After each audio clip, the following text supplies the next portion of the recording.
Assalamualaikum warahmatullahi wabarakatuh.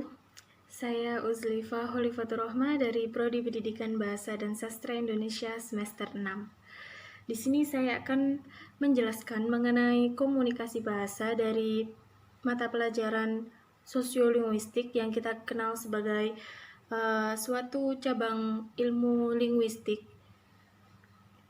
Di sini saya akan membahas sedikit tentang komunikasi bahasa, dimulai dari hakikat bahasa terlebih dahulu. Jadi, bahasa adalah sebuah sistem. Artinya, bahasa itu dibentuk oleh sejumlah komponen yang berpola secara tetap dan dapat dikaidahkan. Sebagai sebuah sistem, bahasa selain bersifat sistematis juga bersifat sistemis. Dengan sistematis, maksudnya sistematis yaitu bahasa itu tersusun menurut suatu pola tertentu dan tidak tersusun secara acak atau sembarangan. Sedangkan sistemis artinya sistem bahasa itu bukan menampakkan sebuah sistem tunggal, melainkan terdiri dari sejumlah subsistem, yakni subsistem fonologi, subsistem morfologi, subsistem sintaksis, dan subsistem leksikon. Kemudian, bahasa itu bersifat manusiawi, artinya bahasa sebagai alat komunikasi verbal hanya dimiliki oleh manusia. Hewan tidak mempunyai bahasa. Yang dimiliki hewan sebagai alat komunikasi yang berupa bunyi atau gerak isyarat tidak bersifat produktif dan tidak dinamis. Jadi di sini bahasa itu hanya dimiliki oleh manusia. Hewan tidak memiliki bahasa. Namun hewan hanya memiliki pergerakan komunikasi dengan cara yaitu gerak isyarat atau sebagai atau bunyi-bunyi yang bisa dikeluarkan oleh hewan tersebut. Kemudian yang dikuasai oleh hewan tersebut itu hanya secara instinktif atau secara naluriah. Jadi hewan itu memang alaminya itu tidak memiliki bahasa atau tidak bisa berbicara. Jadi hewan tidak mempunyai kemampuan untuk mempelajari bahasa manusia. Oleh karena itulah bahasa bersifat manusiawi dan hanya dimiliki manusia. Hewan tidak memiliki. Kemudian lanjut di fungsi-fungsi bahasa.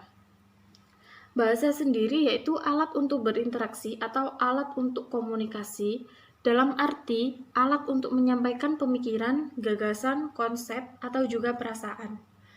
Bahasa memungkinkan manusia untuk menyampaikan informasi dan meneruskan informasi tersebut dari suatu generasi ke generasi berikutnya melalui ungkapan tertulis atau juga bisa melalui ungkapan lisan. Sesungguhnya, bahasa itu dapat digunakan untuk menyampaikan pemikiran, gagasan, dan perasaan, baik yang sebenarnya maupun cuman imajinasi atau hayalan saja. Di sini fungsi imajinatif ini biasanya berupa karya seni, yaitu puisi, cerita, dongeng, lelucon, novel, atau pantun-pantun itu yang digunakan untuk kesenangan penutur atau digunakan untuk para pendengar dari si penutur tersebut. Oke, kita lanjut. Kemudian kita sudah membahas tentang hakikat bahasa. Sekarang kita akan membahas tentang hakikat komunikasi.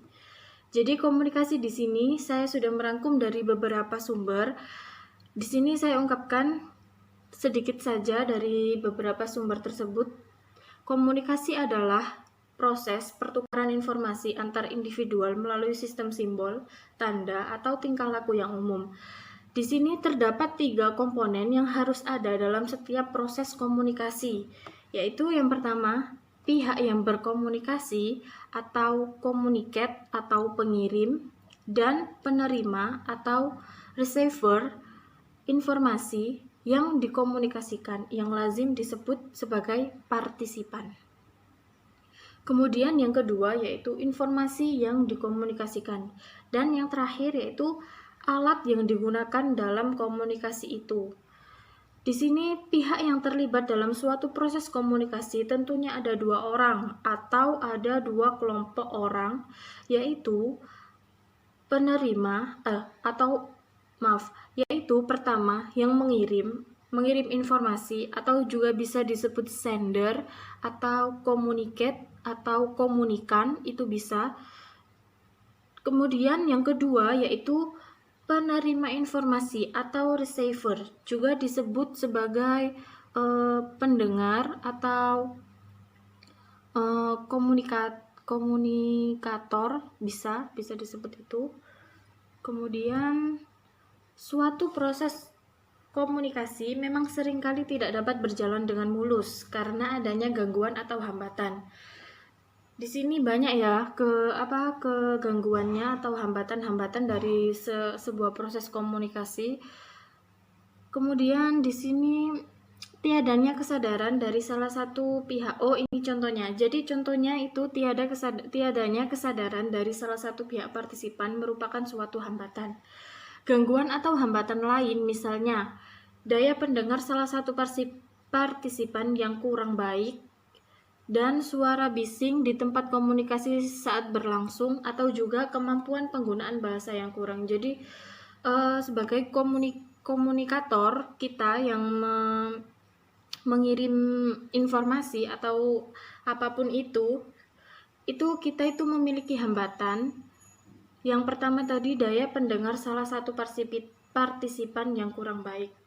Jadi kita menyampaikan sesuatu kepada seseorang, kepada salah satu partisipan pendengar, dan pendengarnya itu tidak memiliki pendengaran yang kurang baik. Jadi kita menyampaikan apapun, sedetail apapun, sebagus apapun, dan sebenar apapun, jika partisipannya tidak bisa menerima dengan baik, maka informasi yang kita sampaikan tingkat kevalidasiannya dan kebenarannya itu masih tidak bisa memenuhi 100% benar. Kemudian langsung komponen ketiga dalam peristiwa komunikasi adalah alat komunikasi yang digunakan, yaitu bahasa sebagai sebuah sistem lambang. Kemudian tanda-tanda baik berupa gambar, warna, ataupun bunyi, dan gerak-gerik tubuh. Langsung pada intinya, tadi sudah saya jelaskan mengenai bahasa dan komunikasi secara pengertian dari beberapa ahli dan beberapa sumber tadi. Kemudian kita akan melanjutkan dengan menggabungkan apa sih itu komunikasi bahasa. Di sini, dalam setiap komunikasi bahasa ada dua pihak yang terlibat, yaitu pengirim pesan atau sender dan penerima pesan atau bisa disebut receiver. Ujaran atau berupa kalimat atau kalimat-kalimat yang digunakan untuk menyampaikan pesan, yaitu berupa gagasan, pikiran, saran, dan sebagainya, itu disebut sebagai pesan. Kemudian setiap proses komunikasi bahasa dimulai dengan si pengirim atau sender merumuskan terlebih dahulu yang ingin diujarkan dalam suatu kerangka gagasan. Jadi di sini sender sebelum mengirim suatu informasi atau suatu gagasan yang ingin disampaikan, sender terlebih dahulu harus merumuskan apa yang ingin diujarkan dalam sebuah komunikasi tersebut. Kemudian, bahasa dan komunikasi merupakan dua hal yang tidak dapat dipisahkan. Tidak ada komunikasi tanpa bahasa. Jadi di sini bahasa dan komunikasi itu dua hal yang saling berkaitan ya, tidak bisa dipisahkan. Jika ada komunikasi, pasti di situ ada bahasa. Dan jika tidak ada bahasa, di situ tidak akan terjadi sebuah proses komunikasi. Ada dua macam komunikasi bahasa, yaitu komunikasi searah dan komunikasi dua arah. Di sini, dalam komunikasi searah, si pengirim atau sender dan si penerima tetap sebagai penerima. Jadi komunikasi searah ini terjadi misalnya dalam sebuah komunikasi yang bersifat memberitahukan, khutbah di masjid atau gereja, ceramah yang diikuti tanya jawab, dan sebagainya. Kemudian dalam komunikasi dua arah, secara berganti-ganti si pengirim bisa menjadi penerima dan penerima juga bisa menjadi si pengirim, atau bisa kebalikan antara dua-duanya, seperti contoh dalam sebuah rapat, diskusi, perundingan, musyawarah, dan sebagainya. Jadi di sini dalam sebuah komunikasi dua arah, misalkan ada saya sebagai sender dan si B sebagai receiver. Dalam sebuah diskusi, kita tidak mungkin tidak membutuhkan opini dari pendengar kita, dari receiver kita. Jadi kita akan bergantian menukarkan sebuah informasi.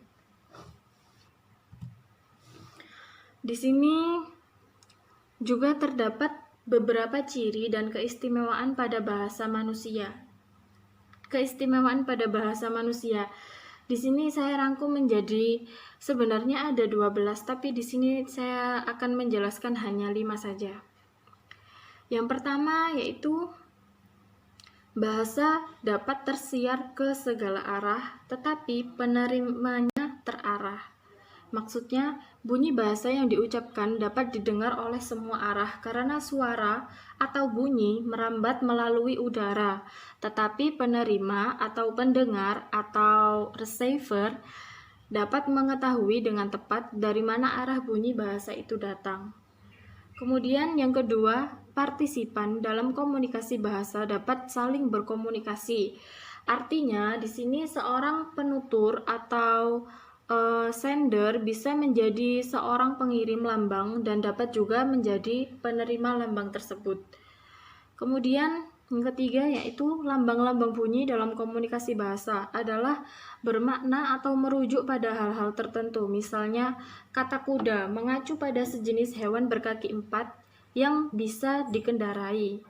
Kemudian kalimat Dika menendang bola mempunyai makna seseorang yang bernama Dika melakukan perbuatan atau tindakan yaitu menendang bola atau sedang bermain bola. Bahasa yang keempat, bahasa sebagai alat komunikasi manusia dapat dipisahkan menjadi unit satuan-satuan, yakni ada kalimat, kata, morfem, dan fonem.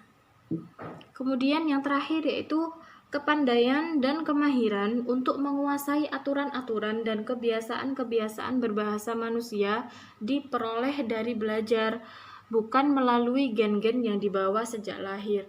Meskipun gen itu mempengaruhi, tapi jika kita tidak berusaha belajar, maka kita tidak akan bisa memperoleh keahlian tersebut. Setelah saya menjelaskan tentang bahasa, hakikat bahasa sendiri, kemudian saya menjelaskan tentang fungsi bahasa, kemudian saya menjelaskan tentang hakikat komunikasi, dan yang terakhir yaitu saya menjelaskan tentang gabungan dari bahasa dan komunikasi. Dan di sini pada intinya materi ini saya itu menjelaskan bahasa dan bahasa komunikasi atau komunikasi bahasa itu bisa disebut dengan dua hal yang saling berkaitan. Jika tidak ada bahasa, maka tidak terjadi komunikasi, dan jika ada komunikasi pasti di situ ada bahasa. Jadi dua hal itu tidak bisa dipisahkan satu sama lain. Pada intinya di sini komunikasi bahasa mempunyai beberapa manfaat ya dalam kehidupan sehari-hari, atau ya memang bahasa itu faktor utama yang kita gunakan dalam kehidupan sehari-hari. Baik, terima kasih atas perhatiannya, dan saya mohon maaf apabila dalam menjelaskan kurang baik dan kurang bisa didengar, dan mohon maaf apabila saya kurang lancar dalam menjelaskannya. Baik, saya akhiri. Wassalamualaikum warahmatullahi wabarakatuh.